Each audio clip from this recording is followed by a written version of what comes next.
Thank you, Minister, for agreeing to come to this special occasion in our life, in our existence as a newspaper. Without much ado, I will get into the subject matter of today's discussion, which is, development challenges in light of environment issues. And I would be using both the thing. I will be using English, so I hope it is okay with you. There is this issue about development and growth, और विकास और वृद्धि, इसमें अंतर तो है, पर you are the environment minister. Will it be, it will be good to know from you your perspective on विकास बनाम वृद्धि. लोग वृद्धि दर को बढ़ाना चाहते हैं, पर उससे विकास क्या पूरी तरह होती है? क्योंकि विकास तो एक सार्विक चीज़ है जिसमें एनवायरनमेंट भी है, क्लाइमेट चेंज है. तो इस डिबेट को आप कैसे देखते हैं, डेवलपमेंट वर्सेस ग्रोथ को एनवायरनमेंट के परिप्रेक्ष्य में? देखिए, आज की दुनिया में डेवलपमेंट के लिए कुछ चीज़ें बहुत ज़रूरी हैं, जैसे एक्सेस टू एनर्जी. अगर आप लोगों को डिग्निफाइड लाइफ देना चाहते हैं तो आपको सभी लोगों तक बिजली पहुंचानी होगी. आपको जो लोगों की कंजम्पशन नीड है उसको आपको पूरा करना होगा, और आपको आखिरी छोर तक इंफ्रास्ट्रक्चर की सुविधाएं भी पहुंचानी होगी. और तभी आप दुनिया भर में जो आपका ह्यूमन इंडेक्स है उसको आप अचीव कर सकते हैं. दूसरी तरफ जो हमारे बायोलॉजिकल रिसोर्सेज हैं उसका प्रोटेक्शन होना वो भी बहुत ज़रूरी है. तो हम दोनों चीज़ों को साथ लेकर के चलते हैं. इन चीज़ों को साथ लेने के मद्देनज़र आज की दुनिया जितनी छोटी हो गई है और दुनिया में जितने बहुपक्षीय समझौते हो रखे हैं, उसमें दुनिया के सामने भी हमको अपने लक्ष्यों को प्राप्त करना होता है. क्लाइमेट चेंज को लेकर के जो पेरिस एग्रीमेंट हुआ, उसमें दुनिया के सामने हर देश को अपने एनडीसीज, नेशनल डिटरमिन्ड कंट्रीब्यूशन को प्राप्त करने के लक्ष्य दिए गए.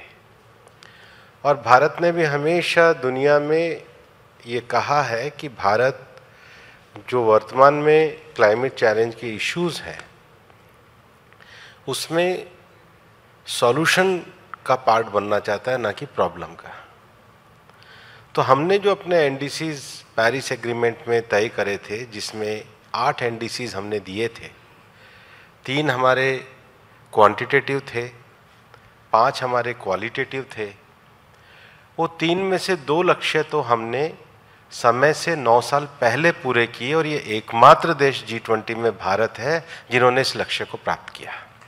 हमने रिन्यूएबल के सेक्टर में अपने लक्ष्य को प्राप्त किया. हमने 2005 की तुलना में इकोनॉमिक ग्रोथ में जो कार्बन एमिशन की इंटेंसिटी को कम करना था उस लक्ष्य को प्राप्त किया. और हमने अपने एनहेंस एनडीसी भी दिए. और 2019 के ग्रीन हाउस गैस एमिशन के आधार पे हमने यूएई का जो कॉप हुआ था, कॉप 28, उसमें हमने अपने ग्रीन हाउस गैस के जो एमिशन है उसकी जो रिपोर्ट है दुनिया के सामने रखी. और हमने दुनिया के सामने प्रस्तुत किया है कि 140 करोड़ लोगों का ये जीवंत लोकतंत्र इकोलॉजी और इकोनॉमी दोनों में वृद्धि को साथ लेकर के चला है, जिसे हमने अपने टारगेट के साथ पूरा भी किया है. Thank you, Mr. Minister, for this comprehensive response to what I thought was going to be a difficult question. But tell me and tell this audience that India was seen to be part of the global South, and it is still a part of the global South. Global south की leadership के में ऊपर काफ़ी प्रधानमंत्री जी ने काफ़ी जोर भी दिया है। और जो बाकू में COP29 हुआ G20 के साथ, उसका एक ही समय ऑलमोस्ट हुआ।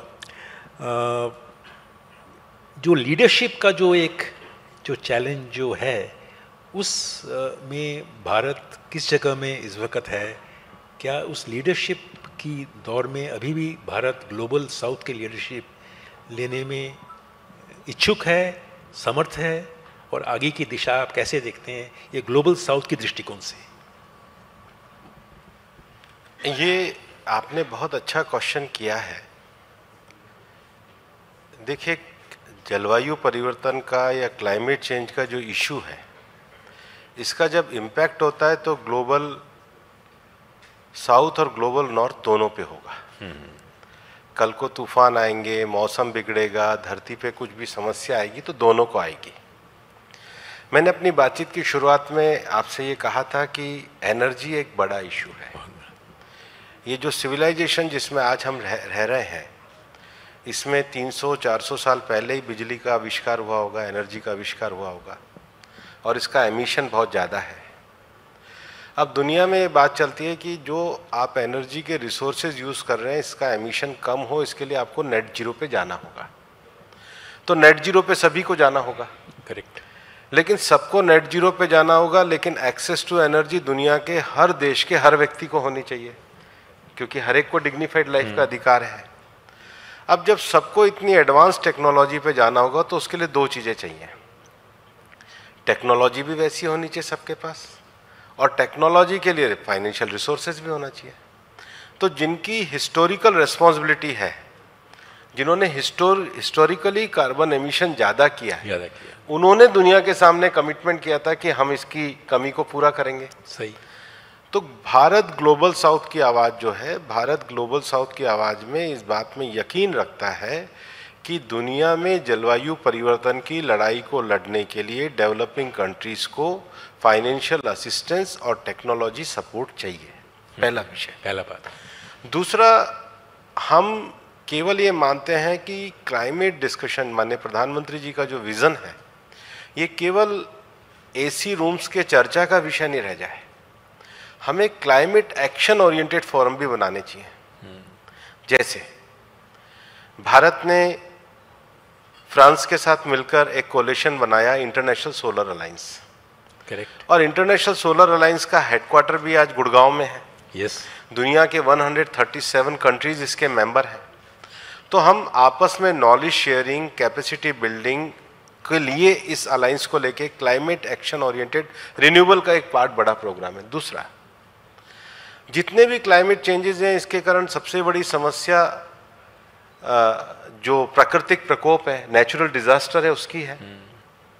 उसके लिए भारत ने इंग्लैंड के साथ मिलकर CDRI, coalition for disaster resilience infrastructure बनाया। तो उसमें भी हम दुनिया के देशों की ग्लोबल साउथ और ग्लोबल नॉर्थ को मिलाकर कैपेसिटी बिल्डिंग का कार्यक्रम करना चाहते हैं। तीसरा, एक और जो बड़ा इशू है कि ऐसी इंडस्ट्रीज जो हार्ड टू अबेट इंडस्ट्रीज है, जिसमें एमिशन ज़्यादा होता है, मान लो सीमेंट इंडस्ट्री हो गई, एल्यूमिनियम इंडस्ट्री हो गई, ट्रांसपोर्ट इंडस्ट्री हो गई, इनको कैसे हम ग्रीन एनर्जी की ओर लेकर के आए। तो भारत ने स्वीडन के साथ मिलकर lead it leadership for industrial transformation, ये एक नया कोलिशन बनाया। और पिछले जब दुबई में हमारी COP हुई तो प्रधानमंत्री जी ने स्वीडन के प्रधानमंत्री जी के साथ लेड IT का एक 2 पार्ट भी जारी किया। फिर दुनिया के आज जितना भी जो वाइल्ड लाइफ है, ये अगर आप देखेंगे तो उन्हीं देशों में है जो डेवलपिंग नहीं। बाकी लोगों ने तो अपनी सब वाइल्ड लाइफ का क्या किया मुझे नहीं पता, लेकिन जितने अफ्रीकन कंट्रीज़ है, भारत है, और हम ये जानते हैं कि जहाँ पर दुनिया की बिग 7 कैट्स रहती हैं, वो जंगल सबसे ज़्यादा प्राकृतिक दृष्टि से संपन्न है, उनको कंजर्व करना चाहिए। और हमारे 50 ईयर ऑफ टाइगर कंजर्वेशन में प्रधानमंत्री जी ने इंटरनेशनल बिग कैट अलायंस की घोषणा करी। आज दुनिया के 27 कंट्रीज़ ने इसको सपोर्ट किया, 97 कंट्रीज़ में ये है। उसके साथ अगर आप देखेंगे तो जब G20 भी हुआ था तो ग्लोबल बायोफ्यूल अलायंस हिंदुस्तान ने बनाया। तो भारत जो है ग्लोबल नॉर्थ और ग्लोबल साउथ की आवाज़ में ग्लोबल साउथ के लिए फाइनेंशियल सपोर्ट, टेक्नोलॉजिकल ट्रांसफ़र तो चाहता ही है, साथ ही साथ उनकी capacity building, knowledge sharing, best experience और आगे कैसे बढ़ा जा सके, इसके लिए क्लाइमेट एक्शन प्रोग्राम भी चला रहा है, जो भारत की एक बड़ी उपलब्धि है दोनों विषयों को जोड़ने में। थैंक यू मंत्री जी फॉर दिस क्लियर आंसर। पर जो and correct me if I am wrong, जो बाहर से जो लगता है कि भारत तो अग्रगति की ओर है ये जलवायु परिवर्तन के प्रकोप को कम करने के लिए, पर जो हमारे जो मित्र या जो डिफरेंट ग्रुप्स के जो डेवलपिंग कंट्रीज़ जो हैं, उनमें क्या कंसेंसस की जो एक सख्त ज़रूरत थी उसकी कमी आपको महसूस हो रही है, या उसको आप कैसे देखते हैं कि कई सारे ऐसे डेवलपिंग कंट्रीज़ हैं शायद वो हमारे साथ इस मामले में एकजुट नहीं हो सकते या नहीं, consensus as a principle is that lacking in some way, और आप उसको किस तरह से देखते हैं? देखिए, हर देश अपनी अपनी सामाजिक, आर्थिक, अपनी अलग अलग पृष्ठभूमि से आता है, और जब हम इंटरनेशनल वार्ताओं में बैठते हैं तो बहुत सारे ग्रुप्स भी बने हुए हैं, जैसे LDCs and least developed countries, LMDC है, like minded developing countries, African group है, या अरबिक ग्रुप है, या अम्ब्रेला ग्रुप है जिसमें मोस्ट डेवलप्ड कंट्रीज़ आते हैं। तो जब हम पर्यावरण की वार्ताओं में बैठते हैं तो हम लगातार कंसेंसस बनाने का प्रयास करते हैं। ये जो पेरिस एग्रीमेंट आया ये उसी कंसेंसस का परिणाम था, और उसके बाद भी जो अंतर्राष्ट्रीय पर्यावरण वार्ताएं हैं उसमें चाहे लॉस एंड डैमेजेस फंड बनाने का विषय आया हो, चाहे कॉप में जाकर के हमने ग्लोबल स्टॉक टेक लिया हो, चाहे CBDR प्रिंसिपल को हम लोगों ने एग्रीड किया हो, ये कंसेंसस के बेस पे ही किया जाता है, और सब देशों की आवाज़ का ध्यान रखा जाए, डेवलपिंग कंट्रीज़ की आवाज़ का भी ध्यान रखा जाए, और ये नॉलेज शेयरिंग बढ़े, इसके लिए भारत पूरी तरीके से प्रतिबद्ध है। और मैंने जो पहले वाक्य कहा था कि भारत हमेशा एनवायरनमेंट विषय में पार्ट ऑफ सॉल्यूशन बनना चाहता है, ना कि part of problem. So consensus building की जो चैलेंज आपको दिखती है वो प्रॉब्लमेटिक नहीं है इस वक्त? प्रॉब्लमेटिक है, लेकिन एक वाक्य में मेरे जीवन का आइडियल वाक्य करता हूँ, हाँ। चिंता मत करो, चिंता का समाधान करो और समाधान भी उतना करो जितना आपकी ताकत हो। तो उस पे लगे रहते हैं हम पॉजिटिव वे में। Be part of the solution. ये ऑलवेज। Absolutely, absolutely. एक जुड़ी हुई एक सवाल है कि इस मामले में जो विभिन्न देश का ये मानना है कि डेवलप्ड कंट्रीज़ का पर्टिकुलरली कोयले को लेकर, और जो इसके साथ मेरा पहला सवाल जो था विकास और वृद्धि का जो एक संघर्ष चल रहा है, वो भारत में कोयले का इस्तेमाल अभी भी ज़्यादा हो रहा है, कोयले की जो काफ़ी खान में काम हो रही है, और कोयले की जो विद्युत जो उत्पादन हो रही है कोयले के से काफ़ी बढ़ भी रही है। तो इसको हम किस तरह से स्ट्रैटेजिकली, डिप्लोमेटिकली एंड पॉलिटिकली इसको किस तरह से हम इसको देखें? नहीं, बहुत स्पष्ट है। हम पहली बात CBDR प्रिंसिपल को मानते हैं, common but differentiated responsibility. Okay. दूसरा, दुनिया के सामने जो हमने अपने NDCs दिए हैं उसमें रिन्यूएबल की क्षमता को बढ़ाने की बात करिए, उस पर हम हैं। तीसरा, अगर आप सरकार के पिछले 10 सालों के प्रयास देखेंगे, हमने रिन्यूएबल की क्षमता को तो बढ़ाया ही है। ग्रीन हाइड्रोजन मिशन, सरकार वैकल्पिक ऊर्जा की ओर जा रही है। सोलर अलायंस, सरकार वैकल्पिक ऊर्जा की ओर जा रही है। इस बार के अगर आप बजट में देखेंगे कि जो हम न्यूक्लियर बिल के लिए जो अमेंडमेंट लेकर के आए हैं, क्योंकि एक्सेस टू एनर्जी तो देना ही होगा, देश के हर नागरिक को बिजली मिले, देश के हर नागरिक का जीवन सुधरे तो करना होगा। तो सरकार ऐसे प्रगतिशील कार्यों पे आगे बढ़ी हुई है, और रिन्यूएबल में हमने जो क्षमताएं बढ़ाई हैं उसका आगामी लक्ष्य भी 50% का 500 गीगावाट का हमने अपने लक्ष्य में दिया है, और निश्चित रूप से हम उसको प्राप्त करेंगे। क्षमताओं को बढ़ाना रिन्यूएबल में ये एकमात्र समाधान है, और उसके लिए देश की सरकार प्रधानमंत्री जी के नेतृत्व में लगी हुई है। और ये कोयले का जो प्रॉब्लम आ रहा है उसको हम कैसे क्षमता बढ़ेगी तो वो चीज खत्म कोयले का खत्म हो जाएगी, तो क्षमता बढ़ाना चाहिए, क्षमता ही बढ़ाने में सरकार। अच्छा, looking at the international scenario, COP 28 में इंडिया को होस्ट करना है, उसके बारे में 2028 में होगा, हाँ COP 33 करेक्ट। उसमें भारत का क्या रवैया रहेगा, भारत की दृष्टिकोण क्या रहेगी, कुछ उसके बारे में कुछ इंडिकेशन अगर आप दे सकते हैं तो। ये तो लगातार बढ़ने वाला विषय है। सबसे बड़ा जो विषय है वो सस्टेनेबल कंजम्पशन का विषय है। ग्लासगो में प्रधानमंत्री जी ने मिशन लाइफ का एक पूरे दुनिया को आह्वान किया था, और हमारा ये मानना है कि जितने रिसोर्सेस इस धरती पर हैं, उन रिसोर्सेस को अगर हम इसी तरीके से यूज़ करें जैसे सबसे विकसित देशों में किया जाता है, तो हमें एक नहीं 7 धरती से काम चलाना पड़ेगा। जो नेट जीरो की परिकल्पना हम करते हैं, तो मुझे लगता है कि नेट जीरो का सबसे बड़ा एग्जाम्पल नेचर ही है। नेचर में कोई फल भी लगता है और पक्षी खाता है तो नीचे गिर के खाद बनता है, प्लास्टिक की तरह परमानेंट नहीं रहता है और गार्बेज नहीं बनता है। नेचर का कोई भी प्रोडक्ट गार्बेज नहीं बनता है, क्योंकि नेचर में रिसाइकिल की क्षमता है। और भारत ने रिसाइकिल की और सर्कुलर इकोनॉमी की ताकत को पहचाना है। प्रधानमंत्री जी ने सर्कुलर इकोनॉमी को वेस्ट टू वेल्थ कहा है। तो हम जानते हैं कि दुनिया में सर्कुलर इकोनॉमी की ताकत बहुत बड़ी है, जिसके लिए काम होना चाहिए। दुनिया में क्लाइमेट एक्शन प्रोग्राम है जो प्रधानमंत्री जी के नेतृत्व में हम कर रहे हैं। बायोडायवर्सिटी कंजर्वेशन का विषय उसको लेकर के हम कर रहे हैं। कैपेसिटी बिल्डिंग का विषय उसको लेकर के हम कर रहे हैं। कंसेंसस का विषय उसको लेकर के हम कर रहे हैं। कॉप अभी 25 में ब्राज़ील में होगी।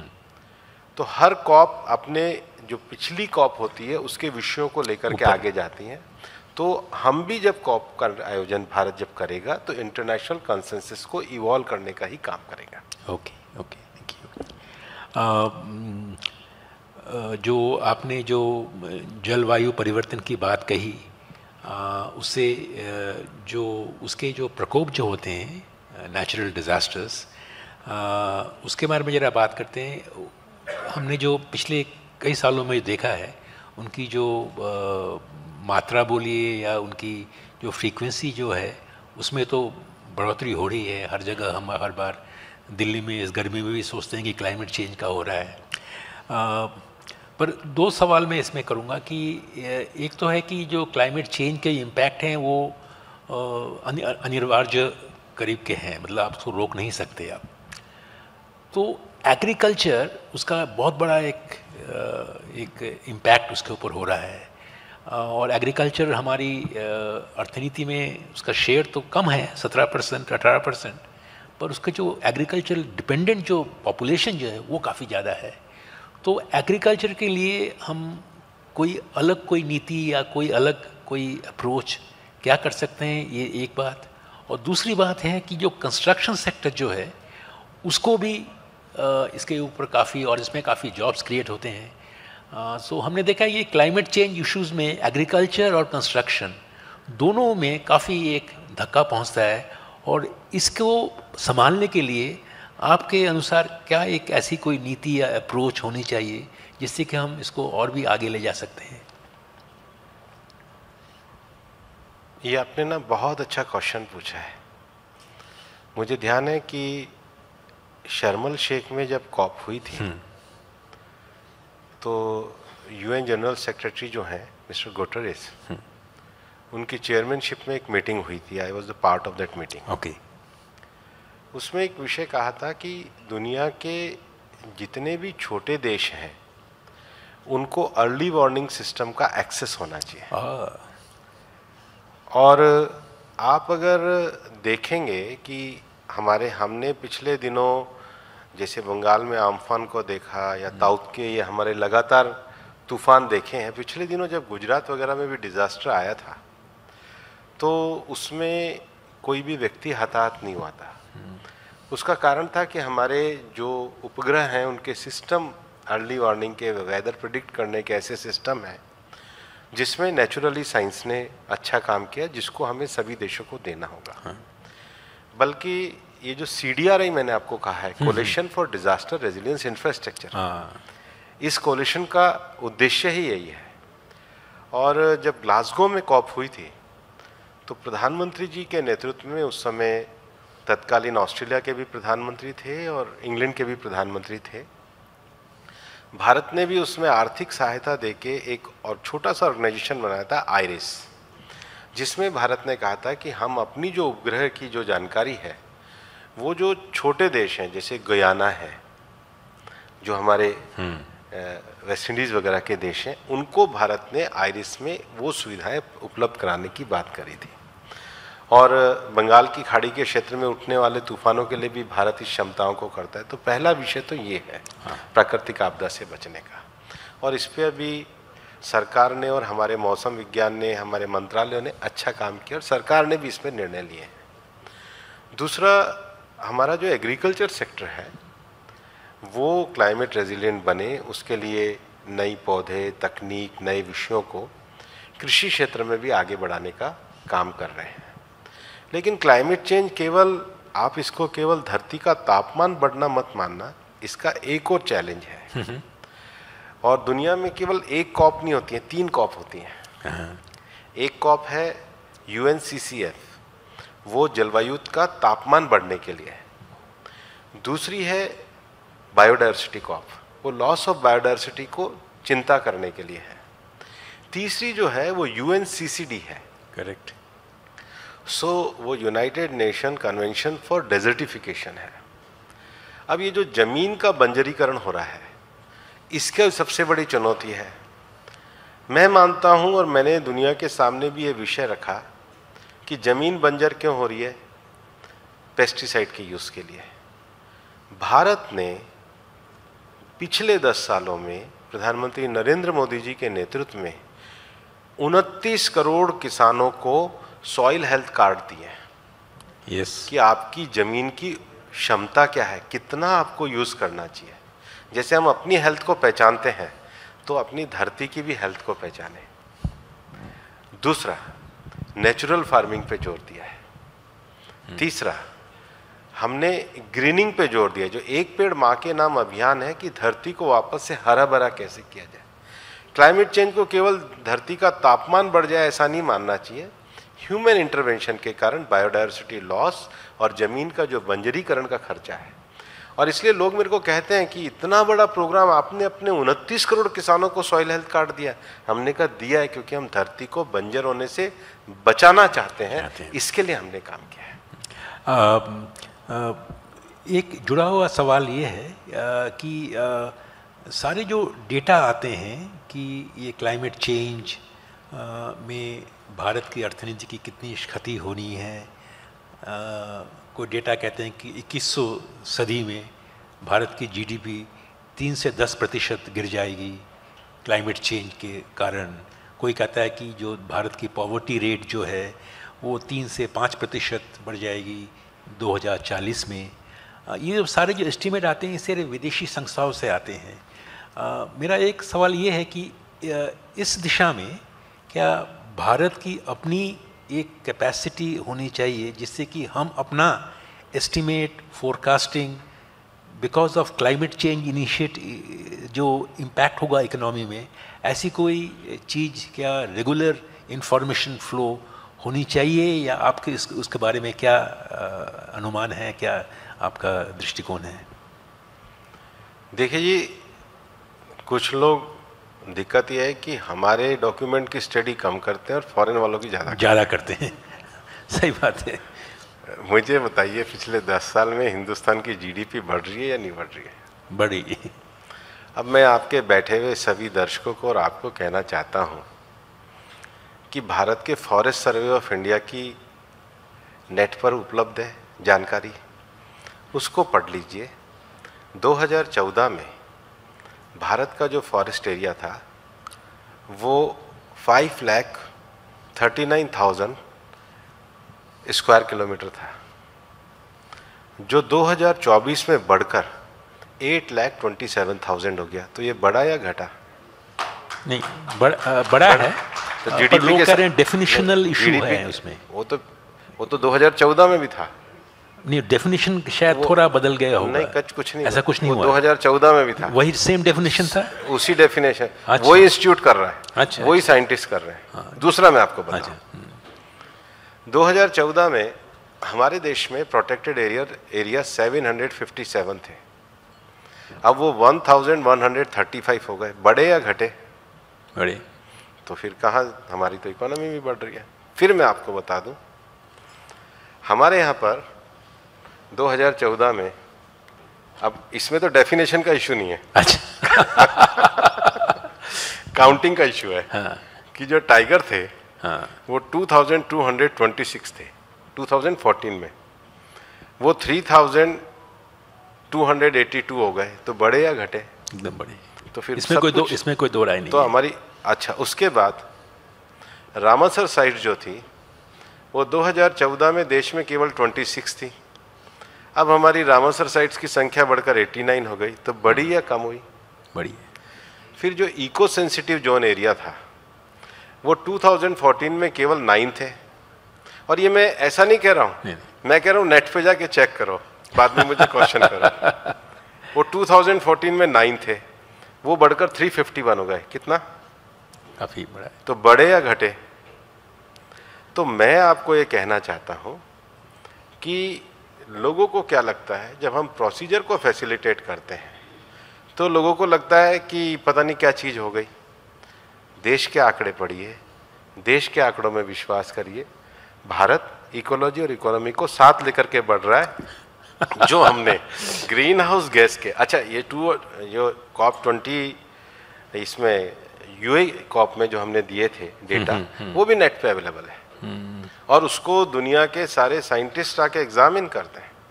तो मैं जो कह रहा हूँ मैं फैक्ट के basis. So it's a matter of communication actually, we are not communicating well, that is what.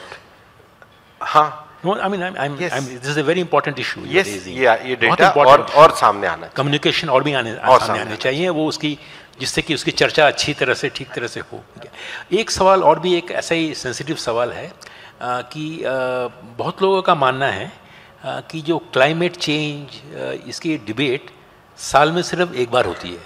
वो 1 महीने के लिए, वो जब COP की मीटिंग होती है उसके पहले, उसके बाद ठंडे पड़ जाते हैं सब लोग। उसकी की अलग एक टीम होनी चाहिए, जैसे बहुत लोग कहते हैं कि ये स्ट्रैटेजिक अफेयर्स की डिफेंस मिनिस्ट्री में टीम है, फॉरेन मिनिस्ट्री में एक लॉन्ग टर्म एक टीम है, पर climate change and climate issues वो साल में एक बार कॉन्फ्रेंस होता है, उसके बाद go back to your old offices, do your own work.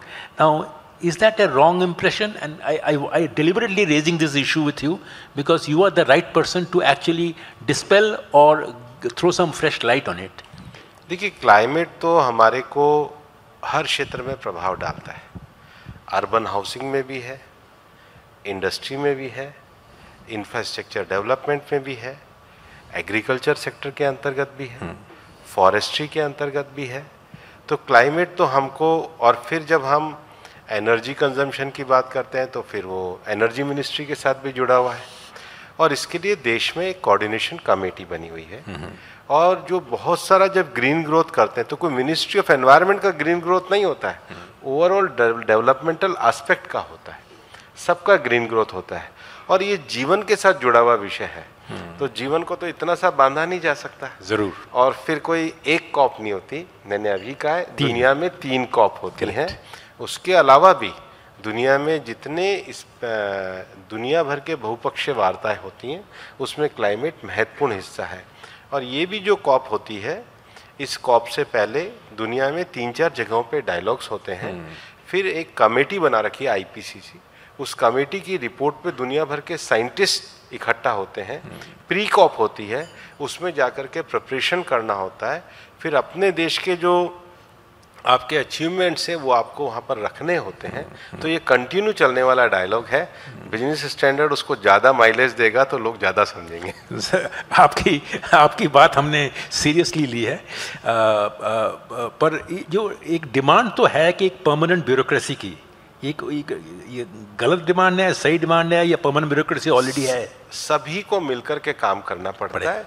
हम केवल नोडल एजेंसी का काम करते हैं, लेकिन सब लोग मिलते काम करते हैं। अच्छा, और एक सवाल एनवायरनमेंट के साथ जुड़ा हुआ है कि जो environment and forest protection rules जो हैं, एनवायरनमेंट इम्पैक्ट असेसमेंट भी जो है, उससे जुड़ा हुआ सवाल है कि ये भी विकास और वृद्धि के साथ जो इसको आप कैसे देखते हैं कि कुछ डाइल्यूशन लोग कहते हैं, तो एनवायरमेंटलिस्ट जो हैं वो कहते हैं अरे भाई इंडस्ट्रियल ग्रोथ के लिए आपने सब कुछ कर दिया, पर इसका इम्पैक्ट इंफ्रास्ट्रक्चर में पड़ता है। तो आपका क्या इसमें इस नज़रिया है? देखो, टेक्नोलॉजिकल इंटरवेंशन के द्वारा हम किस प्रकार से देश के बिजनेस को एक नया मॉडल दे सकते हैं।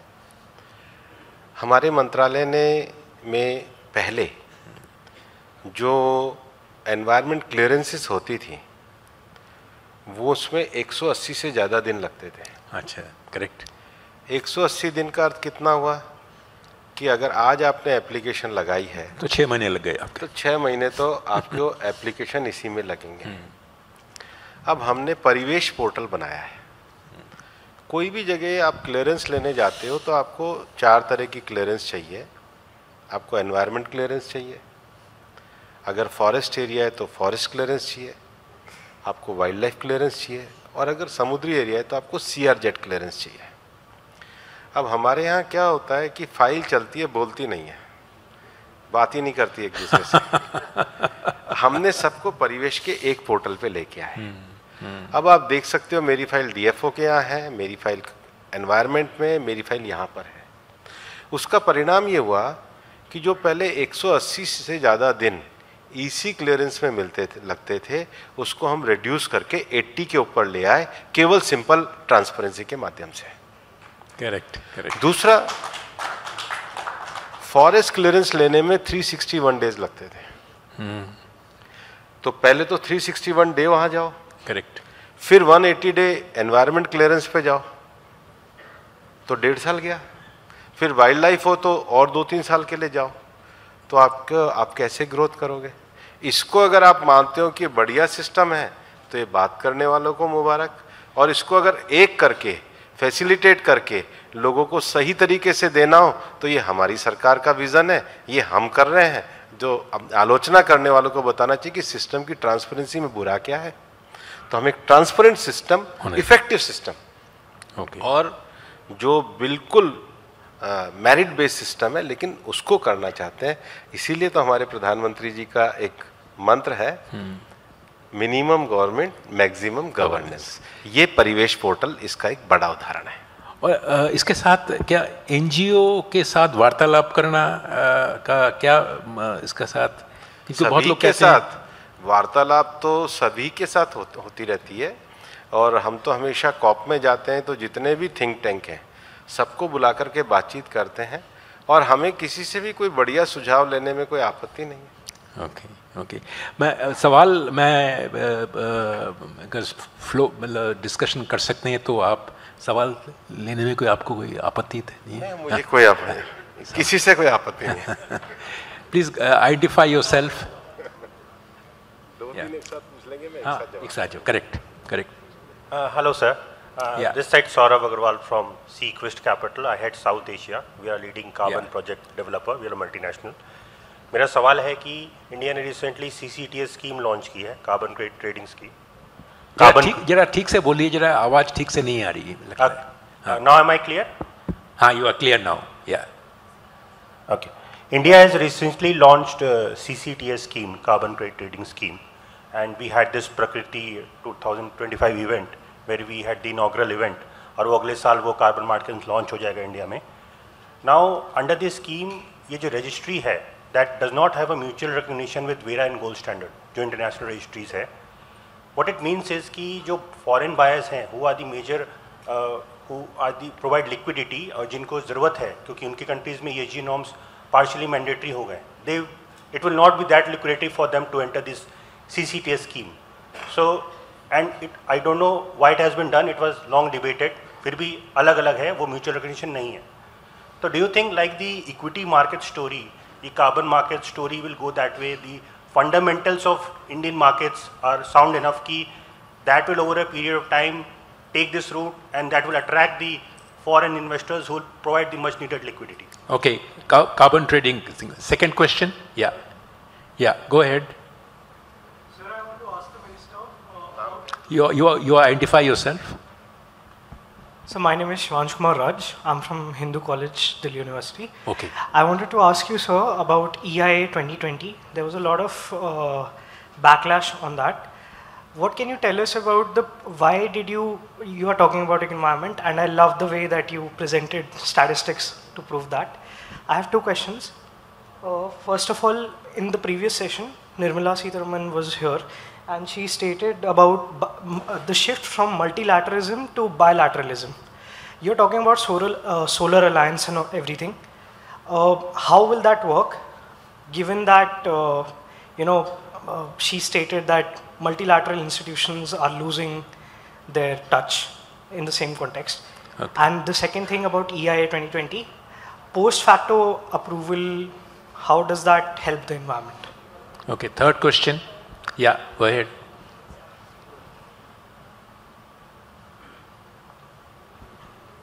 Hello sir, my name is Srishti, मैं आसाम से आई हूँ।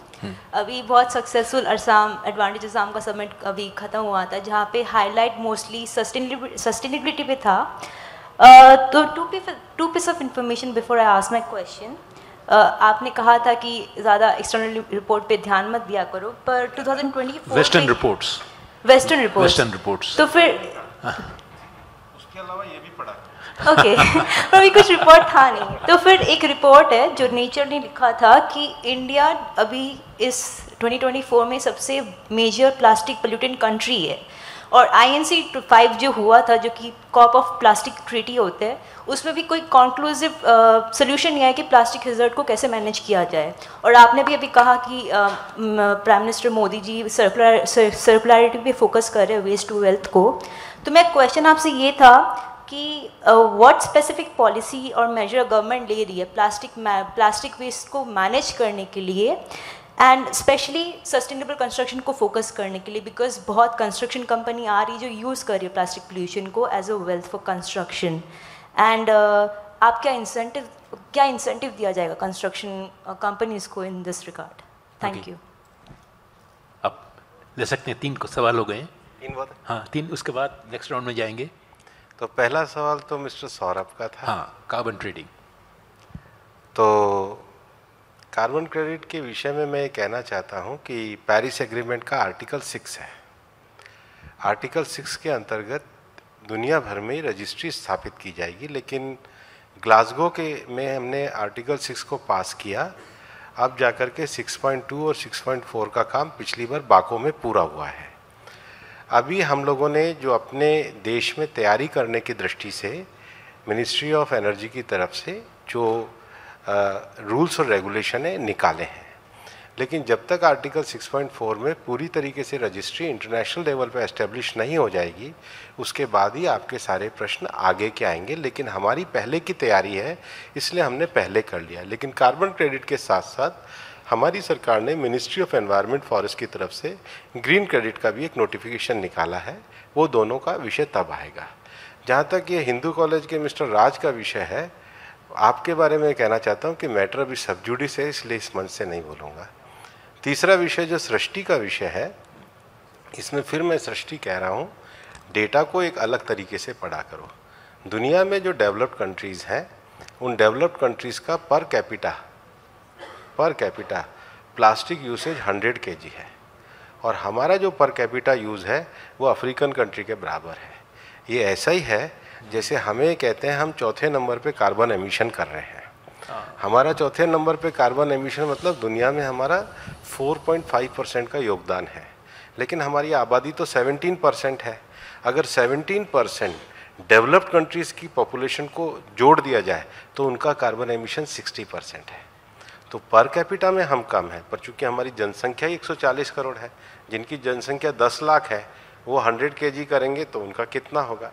तो इसको इस तरीके, लेकिन फिर भी आपने जो प्रश्न उठाया है, भारत ने यूनिया से पहले ही, यूनिया 5.2 से पहले ही कंप्लीट सिंगल यूज़ प्लास्टिक को बैन किया। आज भी हमारे मंत्रालय की मीटिंग है, हम अल्टरनेट पे भी जाना चाहते हैं और अल्टरनेट पे जितना हम जाएंगे उतना हम इस चीज़ को, प्रयोग को बंद करेंगे।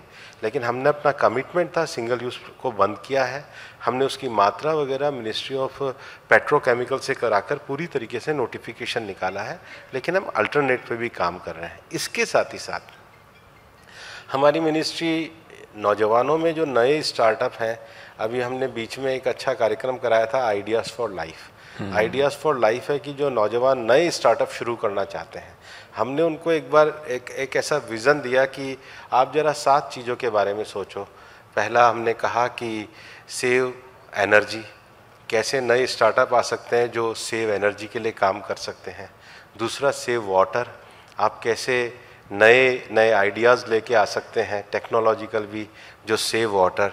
नंबर 3 सेव फूड, आप कैसे काम कर सकते हैं। Number 4 solid waste management. Number 5 नए ई वेस्ट को लिए आप कैसे नए स्टार्टअप लेके आ सकते हैं। नंबर 6 था stop for the single use plastic, तो उसका अल्टरनेट क्या लेके आएंगे। और नंबर 7 तो सबके लिए ज़रूरी है, क्योंकि आजकल तो सबको 40 के बाद में डायबिटीज़ और ब्लड प्रेशर हो जाता है, तो नंबर 7 यही है हेल्दी लाइफस्टाइल, वो भी बहुत ज़रूरी है। तो ये सारे आइडियाज़ को लेकर के हम देश के लोगों के बीच में भी जा रहे हैं। जो प्रधानमंत्री जी का विज़न विकसित भारत का है, उसमें सारे आइडियाज सारे जी हैं। Final round of 3 questions maybe, and we'll close the session after that. Yeah, please go ahead. And identify yourself. Can I ask a question? Okay, I'm Shweta and मैं ESD strategy पे काम कर रही हूँ safe express में, which is into logistics. और मेरा प्रश्न आपसे ये है कि हम क्या सोच रहे हैं लॉजिस्टिक्स इंडस्ट्री को में मतलब डिकार्बनाइज करने के लिए।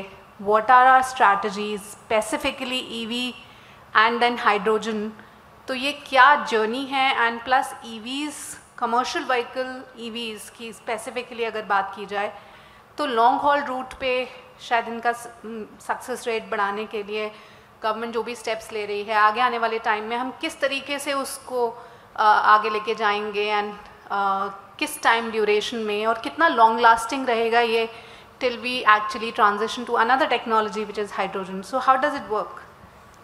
Thank you. Second question. Yeah, identify yourself. I'm Pooja Das. Okay. I work for Business Standard, sir. I have Oh. 2-3 questions. Yeah. No, she is changed. She's with us now. Okay. Right. Sir, after COP29, we saw how they failed us, as in they did not meet our expectation in terms of mobilizing the amount we demanded. When I say we, that means Global South, right? We just got 300 billion by 2035.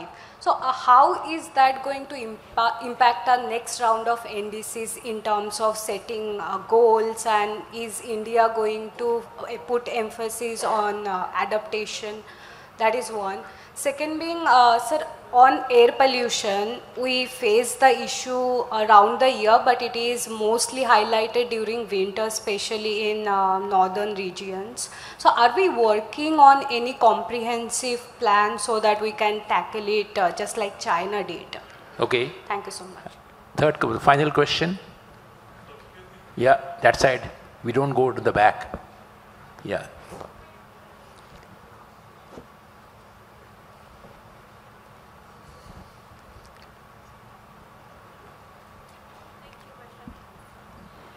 Namaste, sir. Identify yourself first. Yes, my name is Deepthi Jetwani. I work for a market research firm called Sint, attending here as a delegate. Thank you. Sir, मेरा सवाल ये है कि आज पूरे दिन हमने बहुत सुना कि India needs to do more in manufacturing, which will lead to higher emissions. Have you considered this in your plans as we increase manufacturing in our country but also meet our net zero commitments? Thank you. Thank you. I think 3 questions and we'll close after this. सबसे पहले तो आपको धन्यवाद। और क्यों? आपने gender balance कर दिया।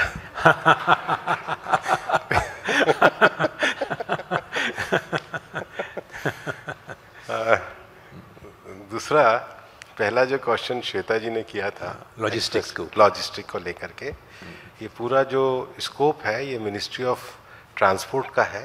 लेकिन मैं आपको ये कहना भी चाहूँगा कि आपका जो पूरा ईवी पॉलिसी और जो लॉजिस्टिक पॉलिसी और हम उसको अचीव कैसे करेंगे, हमारा पूरा जो डॉक्यूमेंट हमने 2070 का नेट ज़ीरो एमिशन का दिया है उस पर अवेलेबल है, आपको पूरा मिल जाएगा। दूसरा जो दास ने जो क्वेश्चन मेरे को दो क्वेश्चन पूजा दास ने जो क्वेश्चन रेज किए, पहला उनका ये था कि बोको में आपको डिसअपॉइंटमेंट हुआ कि $300 बिलियन जो है वो आपको सफिशिएंट नहीं रहेगा। अभी ये तो माना ही जाता था कि जो हमारा यूएई का कॉप हुआ था जिसमें हमने जीएसटी किया था, ग्लोबल स्टॉक टेक लिया था, उस ग्लोबल स्टॉक टेक के बाद लगता था कि दुनिया में कई $5 ट्रिलियन चाहिए तब जाकर के हम इस ऑब्जेक्टिव को पास कर पाएंगे। क्योंकि ग्लोबल स्टॉक टेक में ये होता है कि हर देश को अपने एनडीसीज देने हैं, तो केवल क्वांटिटेटिव एनडीसीज को मिलाया जाए तो भी $5 ट्रिलियन पैसा चाहिए। अब उसमें $300 बिलियन तो कुछ नहीं है। भारत का जो एक विषय रहता है कि ये सारी वार्ताओं में सबसे पहले ये लगाया जाना चाहिए कि क्लाइमेट फाइनेंस की एग्जैक्ट डेफिनेशन क्या है। ये चैरिटी है, ये सब्सिडी है, ये ग्रांट है, ये लो कॉस्ट लोन है, ये एक विषय है जिस पे हमने अपने कंसर्न रखे थे। तो जब तक वो विषय नहीं होगा तब तक हम दुनिया में क्लाइमेट फाइनेंस का मोबिलाइजेशन नहीं कर पाएंगे। दूसरा जो विषय कहा है कि नॉर्थ के हमारे जो पॉल्यूशन का विषय रहता है, ऑलरेडी हमारी सरकार ने 3 साल पहले एक अथॉरिटी को बाकायदा लोकसभा से एक्ट पास करके बनाया है CAQM। और CAQM को बनाने का अर्थ है कि जैसे दिल्ली में पॉल्यूशन होता है तो उसका कॉज अकेला दिल्ली नहीं है, उसके लिए हमें एयर शेड को पहचान करनी होगी। और वो अथॉरिटी लगातार दिल्ली, पंजाब, हरियाणा, चंडीगढ़, यूपी और राजस्थान के जो NCR एरिया है उनके साथ कोऑर्डिनेशन का कार्य कर रहे हैं। जो हम ग्रैप को भी लागू करते हैं उस अथॉरिटी के माध्यम से लागू करते हैं। और वो अलग अलग चीज़ों के विषयों में, चाहे उसमें पराली बर्निंग का विषय हो, चाहे उसमें ट्रांसपोर्टेशन का विषय हो, चाहे उसमें CNG गैस को लागू करने का विषय हो, चाहे डस्ट के कंट्रोलिंग का विषय हो, CAQM लगातार उसके लिए ऑर्डर भी करती है, लगातार उसके लिए डिसीजन भी लेती है। वो बॉडी उसके लिए एक स्पेसिफिक बॉडी के तौर पे काम कर रहा है। और जो फाइनल क्वेश्चन मैन्युफैक्चरिंग सेक्टर में जो आपने मेरे को कहा है, तो मैन्युफैक्चरिंग सेक्टर के लिए भी ऑलरेडी नेट ज़ीरो का जो हमारा 2070 का डॉक्यूमेंट है उसमें सारी चीज़ें उपलब्ध हैं। Thank you. आई थिंक और ये नेट के ऊपर भी अवेलेबल है। या I think the minister has made it very clear that much of that we talk about and discuss is actually already available in the public domain, which we normally don't access, and we take the trouble of asking the minister. But what a wonderful experience it was, Mr. Minister. I don't know how 45 minutes went by. I thought of asking you some difficult political questions in light of all that people are talking about, the new leadership at BJP.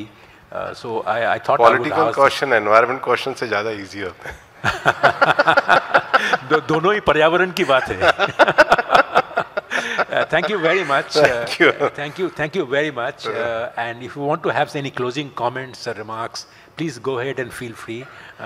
We are really indeed grateful to you for your coming here and spending some time with us. Please go ahead. एक जो मैं clarity करना चाहता हूँ, हमारी finance minister ने सही bilateral का विषय कहा था। ये जो ISA वगैरह है ये क्लाइमेट एक्शन प्रोग्राम है। ये फोरम कोई डिस्कशन फोरम नहीं है, क्लाइमेट एक्शन प्रोग्राम है जो जिसको उस संदर्भ में हमें लेना चाहिए।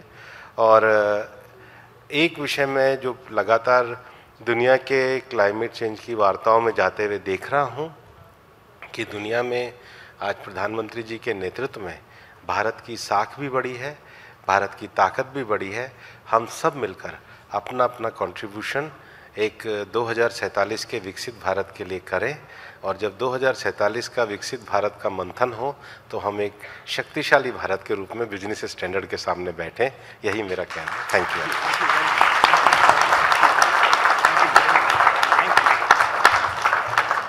There's one small memento we will like to present to you. बहुत ही